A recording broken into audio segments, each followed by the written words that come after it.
The topic about choosing abstinence can be difficult for some people to discuss. The information presented is to help you make the best choices for yourself from this point on as a young teen.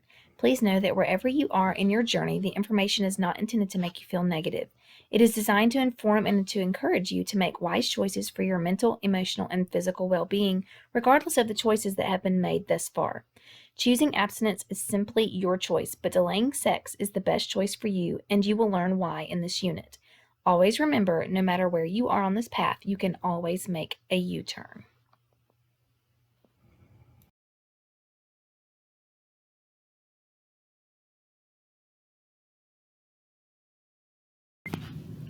All right, so we're going to start our first introduction lesson today, and we are starting the abstinence unit. So if you don't want to be in the room with your parents, that's fine. I totally understand. This is going to be something that you aren't normally used to hearing teachers say. I mean, you might hear the words penis and vagina at the lunch table or something. It's okay to laugh. I know that makes you feel weird for me to say that, but we're going to be saying a lot of that, and we're going to be seeing a lot of that. So please, it is what it is. It takes a penis and a vagina to have intercourse. Intercourse is another word for sex, and sex before marriage is something we're trying to avoid. Okay, so abstinence means choosing not to have sex until marriage, and there's a big reason why. First of all, sex is not just sex. Sex is way more than what a lot of people think it is.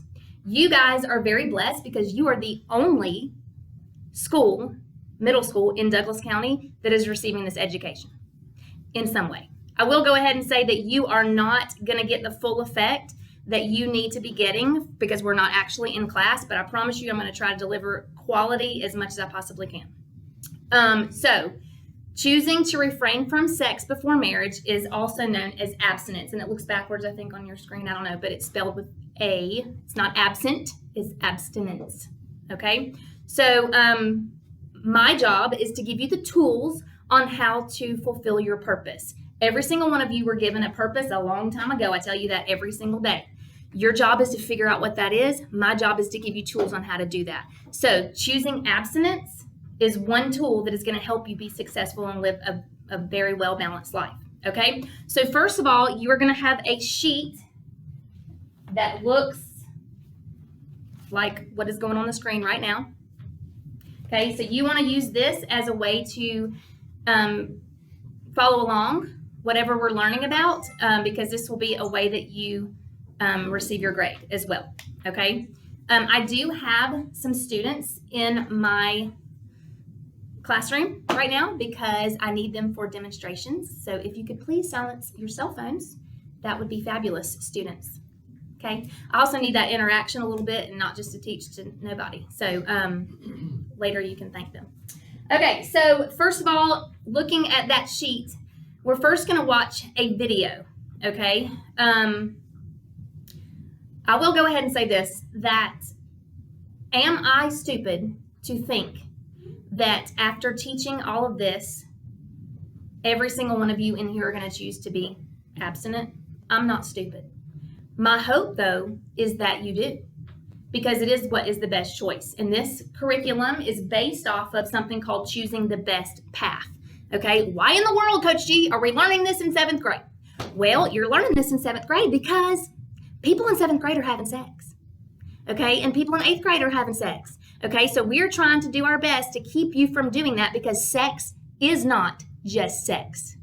Hopefully you heard that. If you need to slow-mo it, whatever you need to do, but sex is not just sex. Okay, so in 7th grade, we're going to learn about the oohs. Why ooh, stay away from sex. In 8th grade, we're going to learn about why sex is actually a really good thing within a committed married relationship. Because sex is not just sex. All right, so let's watch this first video.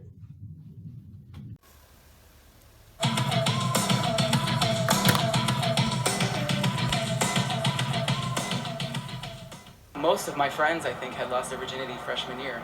Most of the guys that I talk to talk about sex all the time. I don't even know what abstinence means.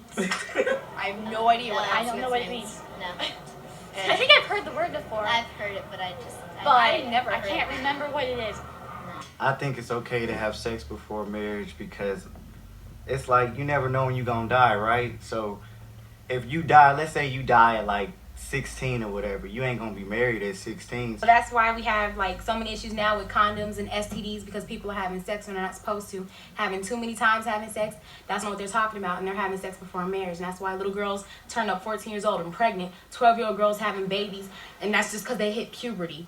And grown men talking about they don't know who's the baby's daddy. I would hear rumors about this person just had sex with this person. Sex in our scene is very common. People will have sex whenever they feel like it, and it doesn't necessarily have to be the right person.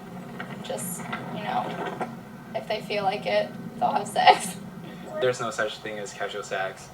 Once you have sex, things turn out differently. For me, I've never had sex, and I've had like boyfriends, and I don't think like it should be based about that at all. And if it is, I don't think it's a relationship worthwhile. If you smart about it, you know what you're doing, then you're right. You know what I'm saying?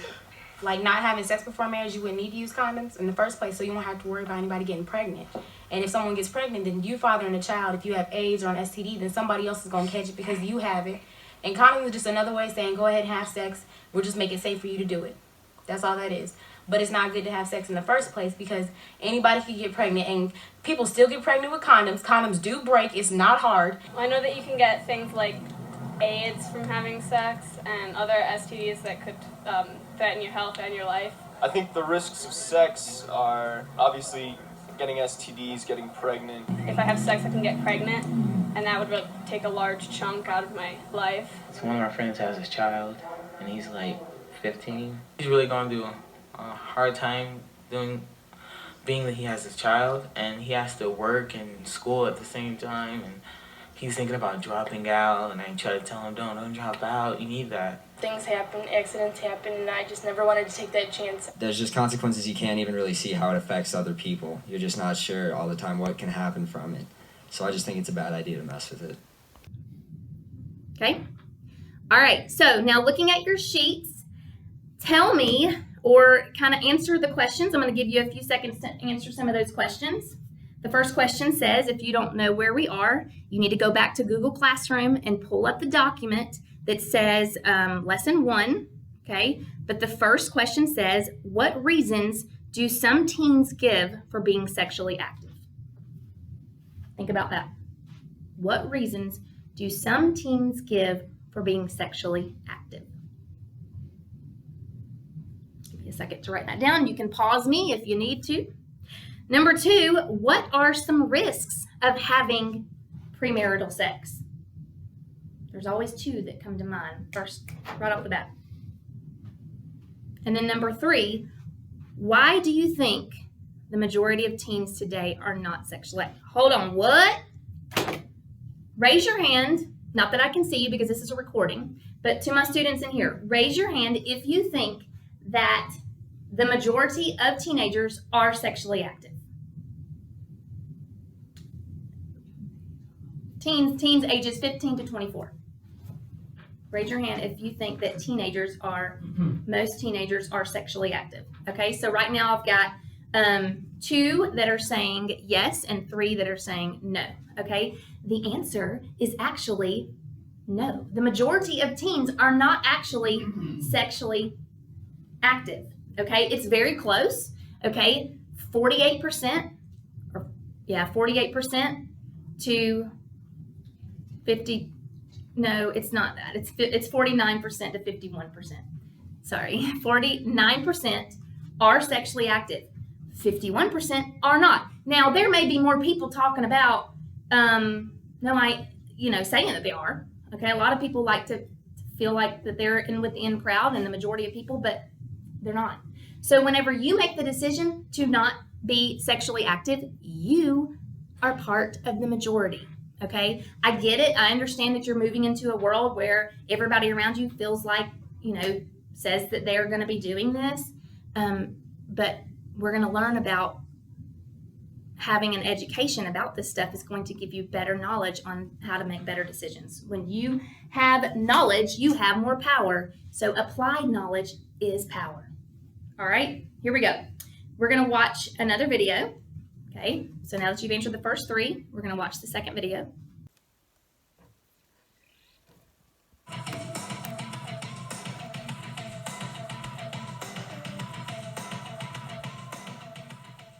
Doesn't matter.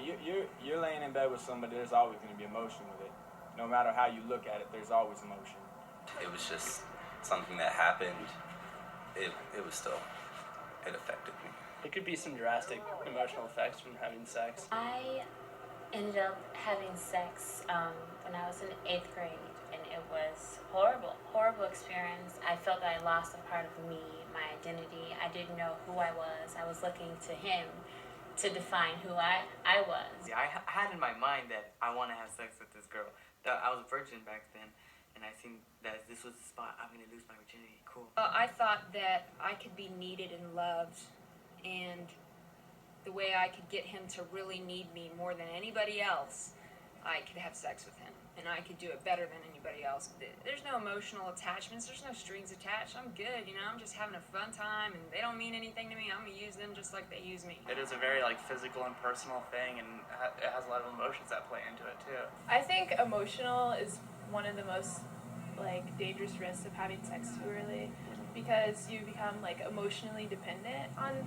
So let's say if I have sex with a guy and I don't even know him, then I emotionally are needy on him. I went back and had sex the second time. It made me feel horrible. I felt horrible. I didn't enjoy it, first of all. And second of all, it was why are you doing this? What are you doing to yourself? Do you know who you are? Do you know that you can get pregnant? Do you know that you can have... All these things were going on in my mind, and yet I still did. I tried to fool myself into thinking that these sexual relationships were not causing any emotional attachments. I was in desperate need of attention from the opposite sex primarily, and I wanted to really do anything I could to be needed by the opposite sex, and to be needed and to be accepted by the opposite sex. So if it came down to giving them sex, then I would, just for that reason, just so that they would love me. You just changed into a totally different person, just completely different person from what I thought. So just going through that and just thinking that, oh my God, I love this person, how can he do this to me? It was excruciating pain. After the act, I felt dirty, well, actually I felt guilty.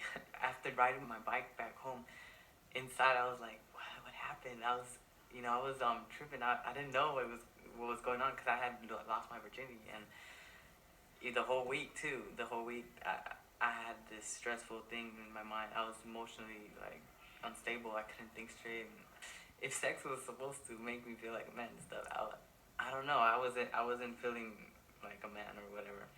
And I would take a whole bunch of showers, and I still felt dirty. So I kind of realized that it was something inside. The actual choice of not, having sex anymore was not that hard, because the reason why I was having sex primarily in the first place was because I was looking for acceptance and security. And now I believe that I am secure. I have a confidence about me. I don't have to look for those things in other people now, and I don't have to look for them, and not in a cocky way where nobody can touch my heart and where I'm, just numb to everybody and I'm not going to give my feelings. No, it's a great way. It's I want to share with you, and now I can do that with my whole heart instead of just part of me, because the hurt is going to, be gone. It just makes more sense to abstain than to not abstain.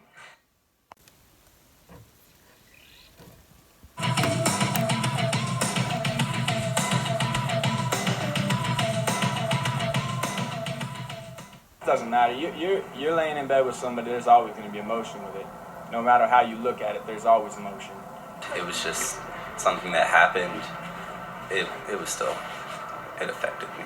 It could be some drastic emotional effects from having sex. I ended up having sex when I was in 8th grade, and it was horrible experience. I felt that I lost a part of me, my identity. I didn't know who I was. I was looking to him to define who I was. Yeah, I had in my mind that I want to have sex with this girl. That I was a virgin back then, and I think that this was the spot I'm going to lose my virginity. Cool. I thought that I could be needed and loved, and the way I could get him to really need me more than anybody else, I could have sex with him. and I could do it better than anybody else. There's no emotional attachments. There's no strings attached. I'm good, you know. I'm just having a fun time, and they don't mean anything to me. I'm gonna use them just like they use me. It is a very like physical and personal thing, and it has a lot of emotions that play into it too. I think emotional is one of the most like dangerous risks of having sex too early, because you become like emotionally dependent on. So let's say if I have sex with a guy like and I don't even know him, then I emotionally are like needy on him. I went back and had sex the second time. It made me feel horrible. I felt horrible. I didn't enjoy it, first of all. And second of all, it was like, why are you doing this? What are you doing to yourself? Do you know who you are? Do you know that you can get pregnant? Do you know that you can have... All these things were going on in my mind, and yet I still did. I tried to fool myself into thinking that these sexual relationships were not causing any emotional attachments. I was in desperate need of attention from the opposite sex primarily, and I wanted to really do anything I could to be needed by the opposite sex and to be needed and to be accepted by the opposite sex. So if it came down to giving them sex, then I would, just for that reason, just so that they would love me. You just changed into a totally different person, like just completely different person from what I thought. So just going through that and just putting or thinking that, oh my God, I love this person, how can he do this to me? It was excruciating pain. After the act, I felt like dirty, well, actually I felt guilty. After riding my bike back home, inside I was like, what happened? I was tripping. I didn't know what was going on because I had lost my virginity, and the whole week I had this stressful thing in my mind. I was emotionally unstable. I couldn't think straight. And if sex was supposed to make me feel like a man and stuff, I don't know. I wasn't feeling like a man or whatever, and I would take a whole bunch of showers and I still felt dirty. So I kind of realized that it was something inside. The actual choice of not having sex anymore was not that hard, because the reason why I was having sex primarily in the first place was because I was looking for acceptance and security. And now I believe that I am secure. I have a confidence about me. I don't have to look for those things in other people now, and I don't have to look for them, and not in a cocky way where nobody can touch my heart and where I'm, just numb to everybody and I'm not going to give my feelings. No, it's a great way. It's like I want to share with you, and now I can do that with my whole heart instead of just part of me, because the hurt is going to, be gone. It just makes more sense to abstain than to not abstain. Okay, so that video was just a little bit different. Did any of the risks that the teens mentioned in the video surprise you? So think about some of the things that they mentioned. Did any of them surprise you? Answer that question. Okay, and then pause this if you need to. But number 2, what are some of the possible negative emotional consequences of having sex? Well, first of all, most people usually say the consequences of having sex are what? What do we say they are? What do you think they are? Pregnancy and, you can answer. Diseases. Pregnancy and STDs. Well, yes, are those consequences? Absolutely. Because you can have premarital sex and may or may not get pregnant. You can have premarital sex and may or may not get an STD. Chances are you're likely going to get an STD. But you cannot have premarital sex and not experience the emotional consequences. And we just learned several weeks about what negative emotional consequences can do to your brain. You can't see those things in your head, okay? But they are there. So why would you go and add extra emotional junk to your mind? We'll learn about why later, okay? But it's part of growing up, part of pressure, part of puberty, okay? But that is the main consequence of premarital sex, okay? So typically that is what surprises a lot of people. All right, how does being sexually active as a teenager affect how a person feels about him or herself? Think about that definition. How a person feels about him or herself. Does anybody have another term for how you feel about yourself? Self-esteem. Good job, good job. So self-esteem is how you feel about yourself. And this is also something Coach Nell walks around my classroom a lot and kind of rags me about self-esteem. Funny story is he's actually in my class right now as one of my students. So he is going to get to learn about self-esteem, okay? Self-esteem, while it may be a term that was overused nowadays, it is what influences those negative emotions we're talking about. So how does sex, premarital sex, affect one's self-esteem? Think about what you just saw in the video. Answer that question. Okay. Pause that if you need to, if I'm talking too fast. All right. Now I'm going to read you, or we're going to do an activity. First of all, repeated sexual encounters can make it difficult to maintain lasting relationships. How could repeated sexual behaviors or encounters make it difficult to maintain lasting relationships? All right, so to help you understand what I just asked you, we're gonna do a little demo, okay? So I need 2 volunteers. Oh, to make this not as weird, we're gonna go with Johnny. Johnny's in 7th grade, and Shelly. All right, come on up, Johnny and Shelly. They're gonna stand on each side of me. All right, Johnny and Shelly, okay?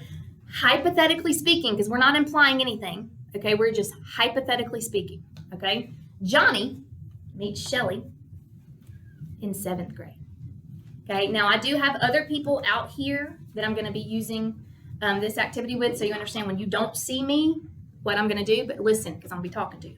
All right, so Johnny meets Shelly in 7th grade. He sees her down the hallway, and he's like, oh, I'm going to have to get those Instagram, Twitter, whatever name, because I'm going to try to like hit her up on social media. And so she's like checking her social media, and she's like, oh my gosh, Johnny has like commented, and this is the greatest thing ever. And they see each other in the hallway, and they're like, oh my God, their heart starts fluttering. And so they feel like this is probably love. So Johnny decides to ask Shelly out. Totally DMs her though, right? He doesn't do that face to face. And Shelly says, of course. All right, so moving along, Johnny and Shelly end up dating, okay? Now, mind you, they're in 7th grade again, so we don't know really how many times they're going out, but we know that they're dating, okay? Well, they start dating, and they grow into this relationship, and they start hanging out outside of school, and then they go over the summer, and so the relationship starts to build and build and build, and they get a little bit more comfortable with each other. Okay, well, duh, when you're in a relationship like that, what's supposed to happen next if you're not told not to? Well, your body's going to start experiencing changes and puberty, and you're going to want to explore that a little bit. So Johnny, because he loves Shelly, feels like he needs to take this to the next level. All right, Johnny, give me your arm. Johnny has a lot of 7th grade male hair. Okay, so we've got a piece of tape, if you can't see that right there, okay? And Shelly, all right? So this right here signifies a bond, because when you physically put yourself together with another person, because sex is not just sex, you are intimately bonded, okay? So this tape represents bonding, all right? So let's say 8th grade rolls around and they have bonded, okay? Nobody knows about it but the 2 of them, but they feel weird because they're only in 8th grade and they have like 8th grade bodies, and it's just weird. They're worried that everybody's gonna start talking about it, right? So they don't really want to hang out anymore at school. They just kind of like avoid each other in the hallways. It gets weird. What do you think happens? What do you think happens? They're gonna break up. And breaking up is painful. I don't know if it's that painful, but it is. All right, so let me ask you this question. Do you think Johnny is ever gonna find another person? Yes, he's a catch. Do you think Shelly is ever gonna find another person? Absolutely. She's a catch. All right, so Johnny meets Kathleen, okay, and Shelly meets Devin, okay, and they end up bonding in their next relationship. Why? Because once you've done something once, it's easier to do again, right? So they end up bonding and oops, just doesn't work out. They end up breaking up. Oh. Is Johnny ever going to find anyone else? Sure. Is Shelly ever going to find anyone else? Absolutely. Okay. All right. Do you think that they're going to bond? Absolutely. They're going to bond because, duh, once you've done something once, it makes it easier to do again. And if you feel like you love somebody, of course you want to share that with them if you've already done that once before and you think that's what love is. Okay? So they go through life. They end up breaking up with all these people because you know what? That happens. It's okay to date people and break up, right? Okay, during that process though, I don't know if you can see that or not. See that tape? Because this has been on several different people. It's bonded with several different people, okay? Let's say Johnny moves on, meets his forever person. Shelly moves on and meets her forever person. And this is the one that they want to be with, they know for sure. And they're going to signify that with marriage. They're going to commit. And when you get married, that is also a bond, right? Okay? So, that's what they do. Okay, so Johnny and his future person, Shelly and her future person, here's what's happened, right? First of all, what does all of this stuff represent? Y'all can answer. Baggage, okay? Possible STDs, possible pregnancy, okay? Worry, guilt, frustration, bad reputation, stress, all this extra stuff built on top of already the stuff that you're already having to deal with, okay? So bringing that into your bond, what could end up happening to this bond? What could end up happening? Where am I find the end? Kind of lost the end. What's going to happen? It's going to make it more difficult, right, to stay together, right? The bond doesn't necessarily become as strong, right? Now, am I saying that people who have this kind of life can't ever make it work? I'm not saying that at all. But what I'm saying is that might just make it more difficult because it adds extra negative emotions. You got it? Okay? Let's say Johnny meets Shelly in the 7th grade. And they date, and they realize, you know, this just isn't working out. And they don't end up bonding sexually. Okay? Moving on. Johnny, is he going to date somebody else? Yeah, it's inevitable. It's going to happen. Shelly going to date somebody else? Yes, she is. Okay? They move on. They still choose, it's a choice, not to bond. Right? Move on to the next person. The next person, still making that decision not to bond. Right? Then one day, Johnny meets his forever person. Hey, maybe it is Shelly. Shelly meets Johnny later on. Okay? And they have chosen not to bond with other people. And now he decides it's time. I'm going to get down on one knee and I'm going to propose to her. And I'm going to probably do it at like Sweetwater Park or something on the rocks. Maybe even Hunter Park. I don't even know. Somewhere with a ring, beautiful ring. Maybe he says that. I don't know. And you take this and they bond, right? Well, first of all, what's on this tape? Oops, what's on this tape? Nothing. No extra STDs, no extra stress, no extra worries, no extra possible pregnancy, because that was a decision that they chose not to do. So then they bond. See that? Okay? What's going to happen to this marriage? What's going to happen? It sticks. Okay? It's not coming apart. Okay, now am I saying that this type of marriage is not going to have any problems? I'm not saying that at all. It's definitely, marriage is tough, real tough. Okay, but it just makes it easier to bond. Now, this is not about your parents. This is not about your friends' parents. This is about you. This is a decision that you get to make for your life. This is not to knock anybody. This is you prepping. That's why we do this in 7th grade. You prepping for your future. Okay, so think about this. At the end of the day, is this the kind of tape that you want? Or is this the kind of tape that you want? Okay, we're going to talk more about decisions later on, but remember that. That's a good activity. That's good. Okay, everybody snaps for Shelly and Johnny. Thank you, Shelly and Johnny. can go. Thank you. Okay, now this time I want you to look at your sheet, or you can do this at the end, but where it says the emotional consequences, there are 5 things, words that have to be unscrambled. So go ahead right now and try to unscramble those words. Okay, all right, good job. So now we're going to go over these real quick, and I'm going to explain to you how these emotional consequences can affect who you are. Because of sex. All right, first one is what? Guilt. Good job. All right, guilt. The strong sense of having done something wrong. Guilt indicates that the person has values and boundaries that have been violated. Okay, so if you've done something and you feel guilty, that's a good thing. You got to make it right, but that's a good thing.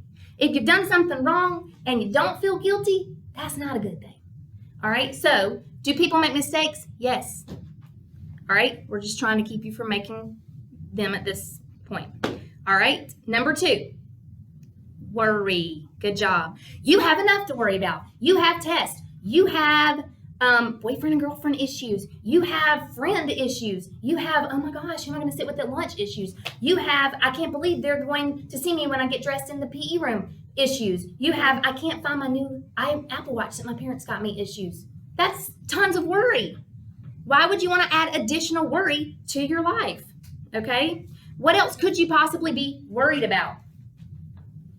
What else could you be worried about with premarital sex?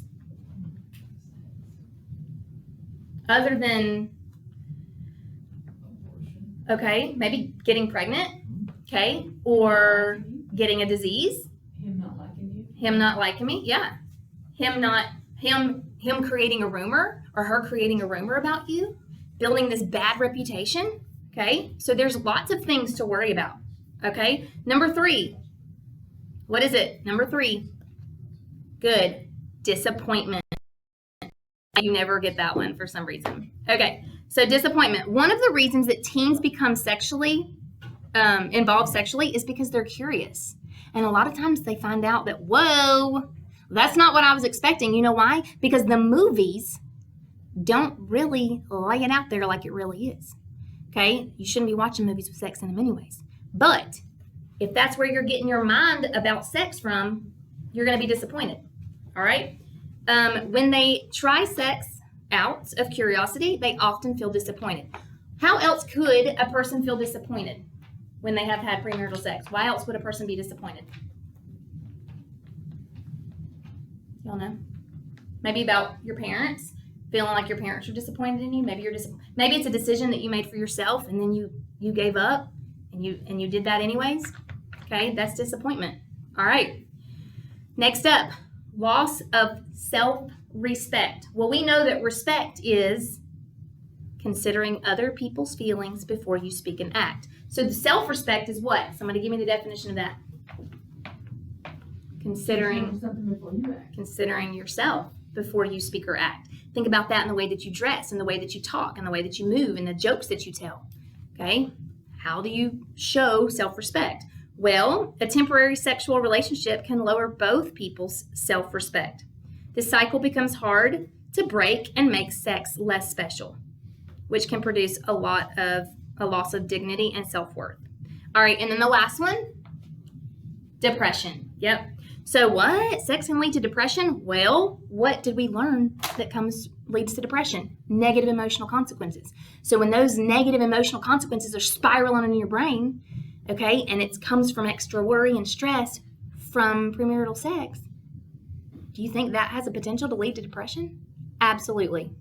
Okay, so if you have learned nothing from that, hopefully you understand that sex doesn't only bring about worries of pregnancy or STDs, it also brings about lots of negative emotional consequences. In the video, you heard him say, it felt like something that I just tried to get in the shower and wash off because I felt so dirty, but then I realized it was something inside. Yeah, because you can't see negative emotions on the outside and you can't wash them away. All right, so that's why we're starting with this, to help you understand that negative emotional consequences is a big consequence of premarital sex. All right, so I'm going to use my last activity, this flower. Okay, this flower represents you. It's beautiful. It's full of all of its glory. Okay, it's loved. How would you feel if you received a bouquet of flowers? Anybody in here ever received a bouquet of flowers? Well, I have. And I remember even when the very first time I did this, I used to do this with real flowers, okay? And Mr. Coach Griffin, Mr. Coach G, brought me the flowers. I knew he was coming up to the school to bring flowers for the activity. But he walked in with them. They weren't for me, they were for my class. But he walked in with them, and immediately I was like, oh yeah, they're not for me. Okay, but that is because it makes you feel special. It makes you feel loved. It makes you feel important. It makes you feel like you have a purpose, like you are valued, like you are worth something. Okay, so that's what this flower represents, because you are. Let's say that you choose to have sex. All right. Now, this activity is going to represent something called casual sex. So casual sex is when a person has sex and then they think it's just sex. And so then they date somebody else and then they have sex again. And then sex just becomes like a habit or something that you have to do because why not? It's called casual sex. Okay, well, when you have sex with somebody, you literally give a part of yourself away physically and emotionally. All right, so I'm going to have you come up here, student, and you're going to take petals. Now, this is a sunflower, so it might not just rip.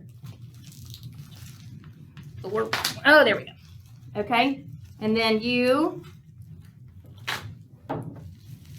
Okay, and so what we're doing, and this is what we would do in class, is we would go around the room, and we would be taking a petal off of you. So hypothetically speaking, you're engaging in casual sexual encounters, okay? All right, so at the end of it, at the end of class, when everybody has taken a petal, this is what you end up with. How would you feel if you received a bouquet of these? Worthless, like you have no value. Like you are just hideous and you can't believe anybody would look in your direction. Okay, so that's what casual sex does to you. But you are valued. You have a purpose. Okay, you were chosen to do something specific. So don't let casual sex become something that gets in the way of that path for you. All right? So the other thing that you would be doing is you would all be keeping a petal for yourself to remind you of how valuable you are and to remind you that this represents your virginity. Okay, and I'm going to go ahead and tell you that the coolest thing for me is to go to a high school football game. This happened 3 years ago, and it happened again at open house this year. A boy stopped me, 17-year-old boy, 2 different times, stopped me, 2 different boys, and said, Coach G, I got to show you something. Pulls out his wallet. He's in 11th grade at this point. And when he was in 7th grade, he said, I don't tell everybody this, but I still have my petal and I carry it around with me. And then this kid who, I don't even know who it is because I don't recognize him. Because when you leave me, you like grow facial hair and you get big and stuff. I don't even know who he is. But he found me at open house and he said, hey, Coach G, can I give you a hug? And I really only came over here to tell you this. Pulled out his wallet, showed me his petal. Okay, so this is really a really cool thing for somebody who, if one person makes the decision because of this unit, then I am doing my job. Okay, so I want you to take that now. I'm going to read one thing and then you answer these questions. Maria babysits for a family that lives next door to a guy named Roberto who goes to her school. Maria has had a crush on Roberto for a while, but he has ignored her until recently. Every time she's babysitting, he shows up at the door and he wants to come inside the house. Sometimes when the baby is sleeping, he comes over and watches movies with her. Gradually, Roberto and Maria become friendlier. She's uncomfortable with some of the things they do, but she doesn't want to lose him. After she leaves, she often doesn't feel good about herself. Number 1, answer that question. How do the things that make Maria feel uncomfortable lower her self-respect? How do y'all think?